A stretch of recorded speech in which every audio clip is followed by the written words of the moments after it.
Good morning बच्चे। चलिए 9th class के सभी बच्चे अब अपने अपने कॉपी निकाल लीजिए। तो अगले यानी पिछले दिन कल हम लोग डेंसिटी, रिलेटिव डेंसिटी के बारे में अध्ययन किया। उसके बाद हम लोग को कल हम थोड़ा सा टॉपिक को आगे बढ़ा दिए थे, यानी उत्प्लावकता और उत्प्लावक बल। इस बल जिसके बारे में सबसे अनुभव करने वाले, सबसे पहले अनुभव करने वाले व्यक्ति वो आर्किमिडीज रहा। कौन रहा? आर्किमिडीज कहते हैं। ये आर्किमिडीज के दिमाग में ही ये बात पहले पहल आया कि जब किसी ठोस पदार्थ को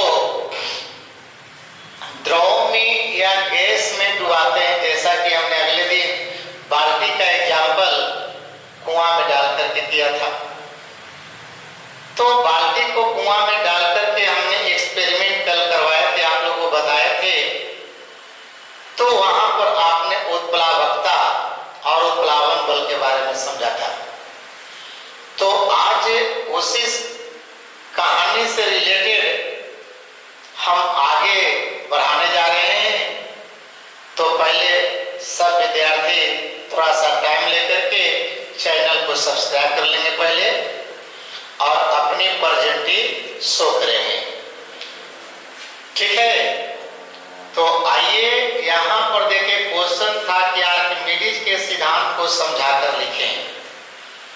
तो आर्किमिडीज ने उत्प्लावकता या उत्प्लावन बल के संबंध में एक नियम बताया, जो तुम लोग के मोटा मोटी हम कल समझा दिए थे।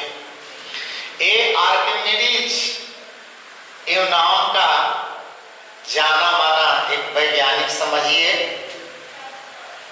जो अपने जमाना में ये समझिए कि यूनान में अच्छा खासा नाम कमाया और आज तो विश्वव्यापी बन गए। तो एक यूनानी वैज्ञानिक आर्किमिडीज ने बताया था सबसे पहले कि जब कोई ठोस किसी द्रव या गैस में अंशतः या पूर्णतः, कल भी हमने बात बोला था कि देखिए द्रव या गैस, ज्यादातर हम लोग देखिए बल ही लेके चलते हैं द्रव, लेकिन कल भी हमने बताया कि एक कहानी दोनों के लिए चलता है। तो देखिए यहाँ पर एक बात और रखे हैं, अंशतः अपूर्णतः। ये समझिएगा, अंशतः कोई आदमी बोला कि ये पानी में अंशतः डूबता है, एक मतलब कि ये पूरा नहीं डूबता है, यानी आधा या आधा से ज्यादा या आधा से कम ये पानी में डूबा हुआ है और कुछ भाग पानी से ऊपर हवा में है, तो उसको अंशतः कहते हैं। क्या कहते हो? अंशतः। और वही कर दिया पूर्णतः, जैसे कांच की गोली है और पानी में डाल दिया, ठीक है? तो कांच की गोली है और पानी में डाल दिया, तो देखिए डूबते डूबते पेंदी तक चल गया। तो अगर कोई वस्तु द्रव में डूब करके पेंदी तक पहुंच गया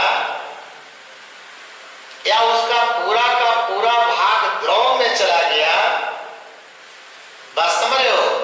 तो ये समझिए इस हालात में वह वस्तु को कहते हैं कि पूर्णतः डूब गया। क्या हो गया? पूर्णतः डूब गया। तो इस तरह से देखिए, एक होता है अंशतः और एक होता है पूर्णतः। बात समझना सब लड़कियां। तो इस तरह से देखा जाए, यानी कहने का मतलब, डूबने का मतलब तीन तरह से डूबना होता है। बात समझिए, एक देखा जाए डूबना है, और देखिए एक ये भी डूबा हुआ है, बात समझिए थोड़ा सा, और एक मान लेते हैं कि ये भी डूब रहा है, जिसका देखिए कुछ भाग देखिए पानी से ऊपर है और कुछ भाग देखिए पानी के अंदर है। नहीं, इस तरह से। अब यहां तक देखिए डूबने का स्टाइल हमने 3 तरह के बताए। नहीं, ये 3 तरह से डूबना कहा जाता है। तो देखिए यहां बात हमने समझा रहे थे तुम लोग के, यानी अंशतः और पूर्णतः, बात समझिए। तो अंशतः के मतलब कि कुछ डूबा हुआ है, कुछ ऊपर है, जैसे इसको कहते हैं अंशतः।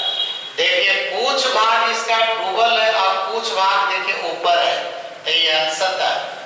और ये पूर्णतः हो गया, मतलब पूरा डूबल है। तो इन्होंने बताया क्या कि जब कोई ठोस किसी द्रव या गैस में अंशतः या पूर्णतः डुबाया जाता है, तो उस ठोस के भार में भार तौलने वाली मशीन को कमानीदार तुला बोलते हैं। ठीक है, एगो भौतिक तुला होता है जिसको तराजू कहते हो, और एक कमानीदार तुला होता है जिसमें स्प्रिंग लगी रहती है। तो किसी वस्तु का भार अगर मापना हो तो कमानीदार तुला से मापा जाता है। तो अगर देखा जाए, कहता है कि जब कोई ठोस किसी द्रव या गैस में, बस बराबर, तो अंशतः या पूर्णतः डुबाया जाता है, तो उस ठोस के भार में प्रत्यक्ष रूप से कमी आ जाती है। बात समझना, जो कितना कमी आती है, तो आर्किमिडीज ने बताया कि जो उस ठोस के द्वारा विस्थापित द्रव या गैस के भार के बराबर होता है। बात समझिएगा, आर्किमिडीज ने क्या कहा कि अगर किसी वस्तु को अगर हवा में तौल रहे हो और हवा में अगर उसका भार मान लेते हैं कि 20 न्यूटन है, कितना बोला जी? 20 न्यूटन है। कहाँ? हवा में। अब पानी में जब डुबा दिया तो इसका भार मान के चलते हैं 15 न्यूटन हो गया। हवा में कितना था? 20 न्यूटन। अब पानी में डुबाया था, कितना हो गया? 15 न्यूटन। तो बताओ भार में कितना कमी हो गया? तो आप लोग कहिएगा कि 20 माइनस 15 बराबर हो गया 5। तो बताओ इस ठोस को जब हवा में हम तौले तब 20 न्यूटन था, और इसी को पानी में डुबा कर तौल रहे हैं तब 15 न्यूटन हो गया। तो बताओ 5 न्यूटन की कमी आ गई है। यही बात बोला था आर्किमिडीज कि अगर किसी ठोस को द्रव या गैस में अंशतः या पूर्णतः, यहाँ तो पूर्णतः डुबा दिए हैं, पूर्णतः डुबाया जाता है, तो उसके भार में एक आभासी कमी आ जाती है। माने हवा की अपेक्षा पानी में उसके भार में एक कमी आ जाती है। तो एक कमी कितना के बराबर होता है?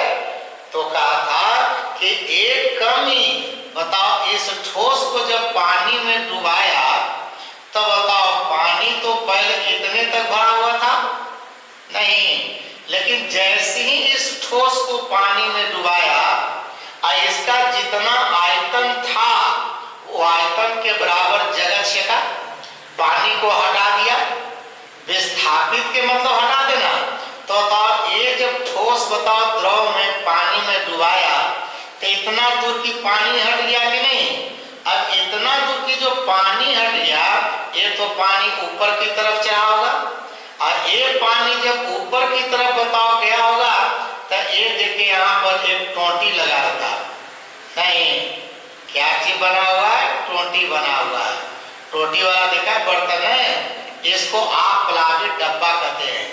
ऐसा डब्बा जिसमें टोंटी लगा रहता है, इसको कहते हैं आपलावी डब्बा। तो आपलावी डब्बा जिसमें टोंटी लगा रहता है। तो ठोस को द्रव में अगर डुबाया और इसका जितना आयतन था उतना पानी को हटाया, तब पानी जो हटा बताओ टोंटी के द्वारा बताओ इस बर्तन में आकर जमा हो गया कि नहीं। आप देखिए ये जो बर्तन होता है इसी को साइंस में बीकर कहा जाता है। क्या कहते हैं? बीकर। तो यहाँ से पानी बताओ यहाँ पर देखिए आकर के गिर रहा है और यहाँ पर जमा हो गया। अब यहाँ पर जो पानी यहाँ पर जमा जो हुआ, अब इसका भार नापिए कितना होता है। अब ये जो बीकर में पानी जो आया है ये बताओ ठोस के द्वारा विस्थापित द्रव है, ये विस्थापित जल है। अब विस्थापित जल का जब भार अगर तौलिएगा तो ये भार भी समझिए कि 5 न्यूटन के बराबर आएगा। मतलब जितना उसके भार में कमी आया था, कहाँ? हवा की अपेक्षा पानी में। हवा में मानकर चला था 20 न्यूटन, तो पानी में हो गया 15 न्यूटन, तो 5 न्यूटन का अंतर हो गया। नहीं, अरे 5 न्यूटन का अंतर हो गया तो न्यूटन ने यही कहा था उस ठोस के भार में उतना ही कमी होगा जितना वो ठोस के द्वारा विस्थापित द्रव का भार होगा। तो विस्थापित द्रव का भार और ठोस में कमी ये दोनों का मान बराबर हो जाता है। यही बात बोला था आर्किमिडीज ने और इसी को आर्किमिडीज का सिद्धांत कहा गया या आर्किमिडीज का नियम कहा गया। अब ये आर्किमिडीज के नियम का उपयोग आज हम लोग जीवन में कई जगह कर रहे हो।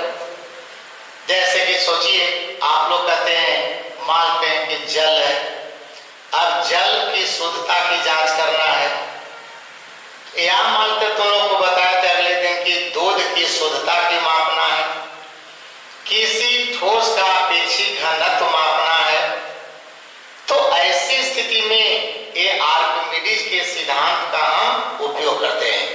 हसमैया कोई आदमी पूछे कि आर्किमिडीज के सिद्धांत पढ़ने से क्या फायदा हुआ, तो कहिए सबसे पहले कि आर्किमिडीज के सिद्धांत से ही किसी ठोस का अपेक्षित घनत्व निकाल सकते हो। इसी आर्किमिडीज के सिद्धांत से किसी द्रव या किसी ठोस की शुद्धता की जांच कर सकते हो। जैसे कि तुम लोग हाइग्रोमीटर का नाम सुना है, लैक्टोमीटर का नाम सुना है, तो ये सब जितना भी युक्ति है यंत्र है ये किसी न किसी चीज की शुद्धता की माप करता है और वो भी घनत्व के आधार पर। कौन सी के आधार पर? घनत्व के आधार पर। अब घनत्व से ही रिलेटेड बात आर्किमिडीज ने ही बताया था लोगों को। तो देखा जाए अब कभी कभी तुम लोग से क्वेश्चन पूछ देता है कि अगर कोई ठोस है और दूसरा द्रव है, बात समझिएगा सर। मान लेते हैं कि आपके पास कोई ठोस है और कोई द्रव है। अब तुमसे कोई पूछे कि बताओ ये ठोस को हम द्रव में डाल रहे हैं, समझ रहे हैं? ठोस को कहाँ डाल रहे हैं? द्रव में डाल रहे हैं। तो ठोस को द्रव में डाल रहे हैं, कोई मान ले वस्तु लेके तुमको दिया और कहा कि पानी में डूबेगा कि नहीं डूबेगा, ये पूछे तुमसे, तो कोई वस्तु किसी द्रव में डालने के बाद वह 3 स्थिति दिखा सकता है। तो 3 स्थिति में वह पहला स्थिति जो होता है वह देखिए कहता है कि किस स्थिति में कोई ठोस पहला द्रव में पूर्णतः डूब जाता है, मतलब डूब करके पेंदी तक आ जाता है। मतलब जैसे यहाँ पर देखिए पेंदी तक आ जाता है। और फिर कहता है कि द्रव में यानी पूर्णतः डूबकर, ठीक है, क्या है? पूर्णतः डूबकर प्लवन करता है। प्लवन माने तैरता है। पहला कहा कि द्रव में पूर्णतः डूब जाता है और एक कहता है कि द्रव में पूर्णतः डूबकर प्लवन करता है। तो एक पूर्णतः डूब गया माने यहाँ तक आ गया, और एक डूबने का मतलब डूब तो गया लेकिन ऊपर ही टंग गया, मतलब पानी की सतह से नीचे नहीं आ रहा है, माने एकदम पानी की जहां पर सतह था वही पानी की सतह पर ये डूब गया, माने इस तरह से यहीं पर रह गया। बात समझ रहे हो? डूबने का मतलब यहाँ पे तीन तरह का डूबना नहीं। तो अब यहां पर समझिएगा,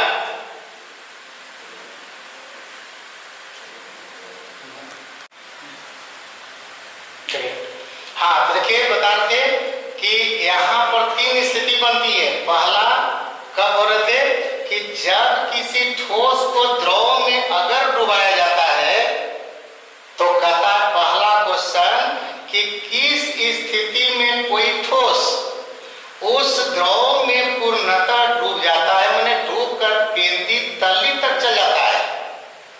और दूसरा कहता कि द्रव में पूर्णतः डूब कर यानी प्लवन करता है, डूब तो जाता है लेकिन प्लवन माने तैरते रहता है। और तीसरा है कि द्रव की सतह पर कहिए कि इसको आंशिक रूप से कहिएगा। क्या कहिएगा? आंशिक रूप से।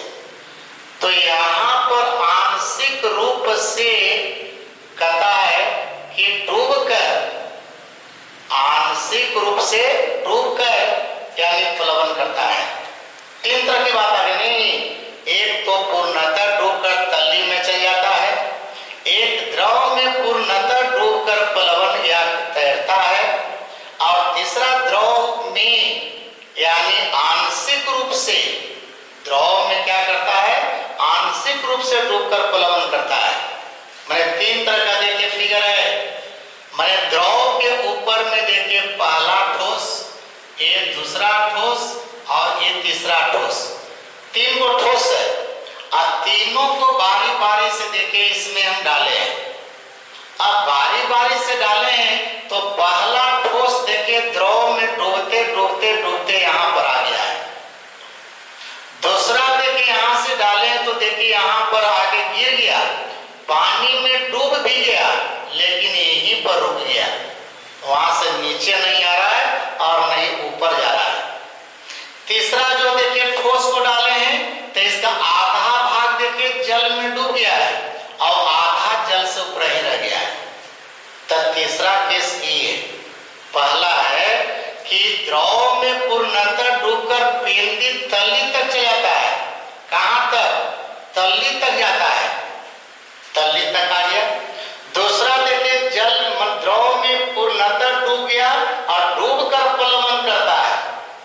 और एक हो गया कि आंशिक रूप से डूबा है, माने कुछ डूबा तो कुछ ऊपर ही रह जाता है। तो कहता है कि देखिए इस वस्तु को बताओ, ठोस को जब द्रव में तूने डाला तो इस पर देखिए दो बल काम किया। एक बल से देखो पृथ्वी इसको खींच रही है, तो जितना बल से पृथ्वी इसको खींचती है वही उस वस्तु का भार कहलाता है। समझिए, एक ठोस को द्रव में हम डाला, एक द्रव सीधे डूबते डूबते देखिए यहां पर आ गया, मतलब देखिए इस पर एगो गुरुत्व बल लगा। अब जब डूब रहा होगा तो बताओ यहाँ नीचे से बताओ विस्थापित जो पानी हुआ, हट गया पानी, वह तो नीचे से धक्का दे रहा होगा। तो बताओ एक वो बल काम कर रहा था गुरुत्व बल, और जितना गुरुत्व बल लगता है उतना ही उसका भार होता है। और दूसरा ये मानते हैं ठोस को पानी में डाल रहे हो, द्रव में डुबा रहे हो, तो द्रव जितना हटेगा वह बताओ विस्थापित द्रव भी तो बताओ कि बल लगाएगा। तो विस्थापित द्रव जो होते हैं वह बल कहां लगाएगा? ऊपर की ओर लगाएगा। तो विस्थापित द्रव का भार और ठोस का भार ये दोनों देखना पड़ेगा। यहाँ पर लिखे कि माना कि ठोस का भार W है, यानी जो गुरुत्व बल कर रहे हो, क्या कर रहे हो? गुरुत्व बल।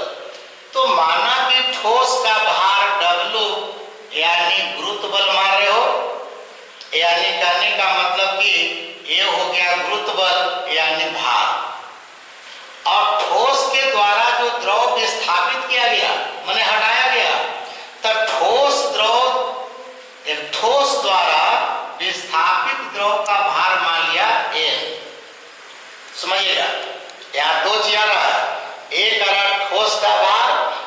विस्थापित द्रव का भार।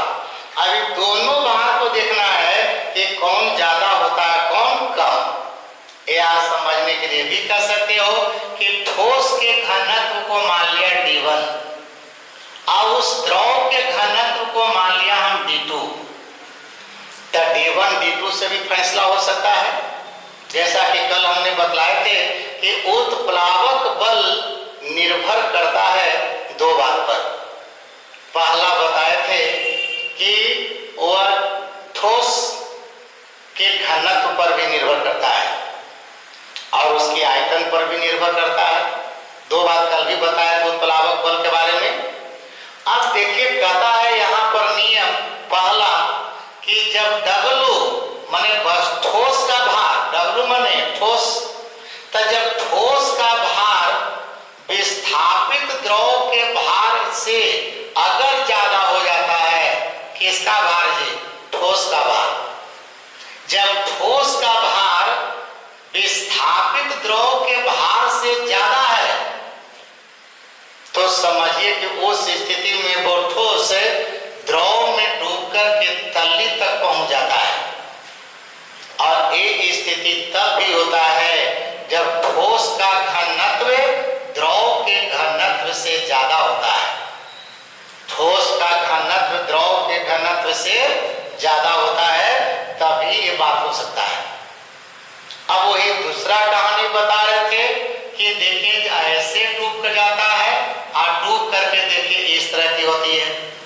तो जब W और N, यानी W का मतलब वस्तु की भार और N का मतलब विस्थापित द्रव का भार, तब W और N दोनों बराबर हो जाता है या D1 बराबर D2 कहिए। जब दोनों का घनत्व बराबर हो जाता है तो ऐसी स्थिति में वह ठोस द्रव में पूर्णतः डूब कर प्लवन करते रहता है। बात समझिएगा। और तीसरा कहता है W less than N। W का मतलब हो गया वस्तु का भार, N का मतलब विस्थापित द्रव का भार। तो कहता है कि अगर वस्तु का भार विस्थापित द्रव के भार से कम हो गया, माने द्रव ज्यादा हट गया, अब वस्तु का भार कम है, वस्तु का भार कम अब विस्थापित द्रव का भार ज्यादा, असर है। वस्तु का भार कम अब विस्थापित द्रव का भार ज्यादा, तब ऐसी स्थिति में वह वस्तु द्रव में अंतर रूप से डूब करके प्लवन करता है। बात समझ गए? तो ऐसी स्थिति में देखिए पहला पॉइंट लिखे हैं कि जब वस्तु का भार, किसका भार जी? वस्तु का भार, ठीक है। जब वस्तु का भार, जिसको गुरुत्व बल कहते हो, जो नीचे की तरफ लग रहा है, वस्तु का भार वस्तु के द्वारा विस्थापित द्रव के भार से अधिक होता है। समझ बात को? जैसे कि बताए थे सुई का भार सुई द्वारा हटाए गए पानी के भार से अधिक होता है। किसका भार? सुई का भार। इसलिए सुई जब पानी में डालते हो तो देखता है डूब कर तली तक चला जाता है। वही है कि जब वस्तु का भार वस्तु के द्वारा विस्थापित द्रव के भार से अधिक होता है या वस्तु का घनत्व द्रव के घनत्व से अधिक होता है, तब ठोस द्रव में पूर्णतः डूब जाता है। पूर्णतः के मतलब डूब करके समझिए कि एकदम तल्ली तक पहुंच जाता है। बात समझिए?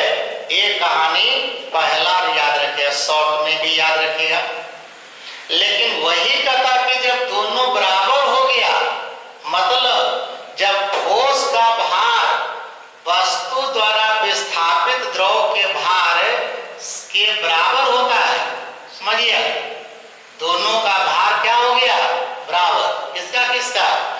ठोस का भार और वस्तु द्वारा, मतलब ठोस द्वारा विस्थापित द्रव के भार के अगर बराबर हो जाता है तो समझिए कि वह ठोस यानी द्रव में डूबकर, द्रव में क्या कहिएगा कि डूब तो जाता है लेकिन डूबकर और प्लवन करता है। डूबकर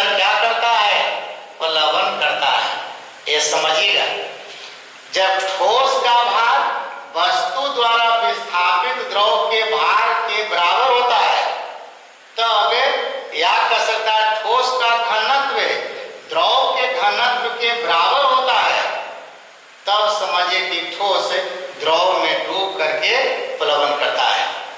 तो इस तरह के क्वेश्चन बहुत सारा उठते रहता है। जैसे कि देखता है तुम लोग बर्फ के बारे में, बर्फ को पानी में डालते हो तब पेड़ की पत्ता जैसा नहीं तैरता है। देखता है बर्फ का अधिकांशतः भाग पानी में डूब जाता है और डूब करके ऊपर ही टंग जाता है। ऐसा नहीं कि बर्फ डूब के पेंदी में पहुंच जाएगा, तल्ली में नहीं जाएगा। अगर बर्फ को पानी में डालोगे तो डूब तो जाएगा, लेकिन ऊपर ऊपर में वो तैरते रहेगा। माने समझिए कि लगभग घनत्व बराबर हो रहा है।